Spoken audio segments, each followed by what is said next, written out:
અલે તૈયાર થો હેડો. મારે આવું જ નથી. હું નથી આવવાનું. ખોટી જીદ ના કરીશ. અરે હમણાં ઈકો. હા તો ઈકો તો કેન્સલ કરું છું. લેન ભાઈ. હાલો મથુર, આપણે જે તારી ઈકો કરી હતી ને 4 વાગે નીકળવાનું તું મારા સાસરીમાં, એ ફેરો કેન્સલ હો ભાઈ. એ ના, એ તાર ભાભીનો છોકરો જ હોય છે ડાયરેક્ટ બસમાં. હું નથી જવાનો એટલા માટે. એટલે કેન્સલ. તારો બીજો કોઈ ફેરો આવે તું લઈ લેજે ભાઈ. હા, આ દર વખતના નાટક હોય છે તમારા. અરે નથી નાટક કરતો. દર વખતના કોઈ નાટક નથી હોતા. નાટક તાર ઘરવાળો કર્યું છે. તમે દર વખતે ટાઈમે જ તોડ કાઢો છો. કોઈ જમે આવું નહીં કરતા. તે ગ્રુપમાં જોયો ને વિડીયો શું મૂક્યો છે એ લોકોએ, રીલ ચેવી મૂકી છે તાર ભાઈના છોકરાએ. તે તને નથી ખબર પડતી કે અભણ છે તું? બુદ્ધિ નહીં ચાલતી તારી? શું કર્યું ને? કુના ઉપર રીલ મૂકી છે તને નથી ખબર પડતી? ગોળા છીએ દર વખતે અપમાનના ઘૂંટડા પીને જવાનું. હું નથી આવવાનો. હો વાતની એક વાત. છોકરું છે હજી તો. અરે એનું છોકરું 17 વર્ષનો થયો. 17 વર્ષે તું પરણી ગયો તો એનું છોકરું કીધું તું? અલે હેડો ને. હું નથી આવવાનો.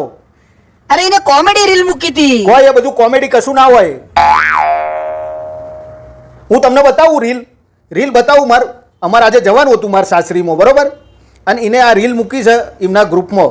તમને એમ થશે ને કે ફુઓ દર વખતે વધા વચકા કાઢે છે. તમે રીલ જોઈને નક્કી કરો કે જવાય કે ના જવાય.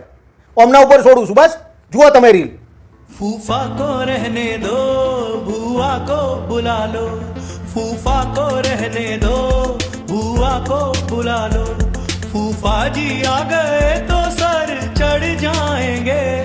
तौबा फूफा के नखरे, तौबा फूफा के नखरे. જોયું ને? હવે તમે જ કહો જવાય કે ના જવાય? જવાય. પગ મુકાય એ જગ્યાએ.